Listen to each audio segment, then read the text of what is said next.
occupent de ce fait naturellement les premiers rangs au Maroc, d'autres genres plus particuliers, s'ils ne sont pas tout à fait spécifiques au pays, sont employés pour la capture du gibier marin. Ainsi, à Tagazout, près d'Agadir, où s'étendent d'immenses plages à fond de sable régulier, les pêcheurs emploient la senne, ce très long filet dont la nappe simple tombe verticalement dans l'eau, qu'une embarcation va mouiller au large parallèlement à la rive et qu'on ramène au bord par les deux extrémités en halant sur chaque bout.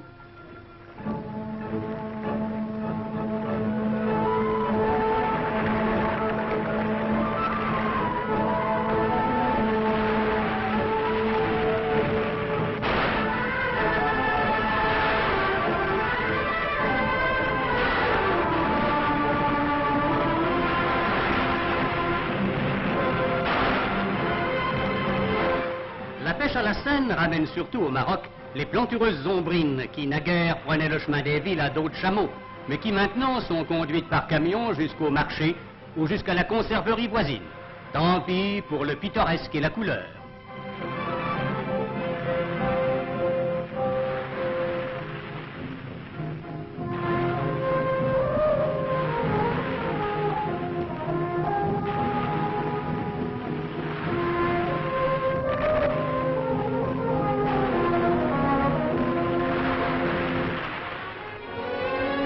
Comme pour les sardines, des conserveries se sont établies pour le traitement des poissons de grande taille. Tassergales, ombrines et thons, par exemple, qui foisonnent dans ce coin d'Atlantique. Infailliblement reviennent ici à l'esprit les analogies criantes avec l'abattoir. Ces gros poissons qu'on décapite à la chaîne, qu'on ouvre et qu'on tranche dans de vastes bâtiments modernes, rappellent immanquablement les images violentes et crues de boucherie. Boucherie marine qui donne son sens plein au développement de la pêche marocaine.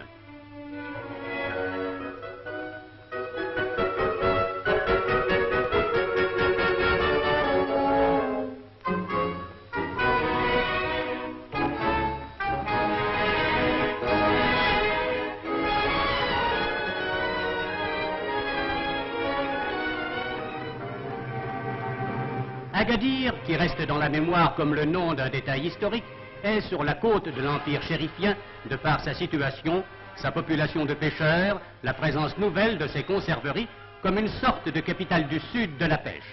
Elle détient aussi dans ses eaux l'une des deux madragues du Maroc. La madrague est une sorte d'enclos fixe, formé de filets et de pieux, dans lequel les poissons sont conduits par une sorte de labyrinthe jusqu'à un enclos réduit nommé la chambre de mort, autour de laquelle les barques se rangent pour relever le filet qui forme le fond de cette chambre et ramener le poisson à la surface.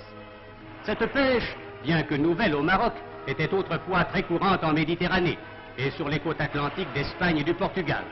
Des deux madragues marocaines, celle d'Agadir capture surtout des tassergales, tandis que l'autre, à Port-Lyautey, est surtout hantée par les bancs de thon. Pêche brutale, pêche sauvage, où le poisson acculé ne peut que se débattre sans espoir.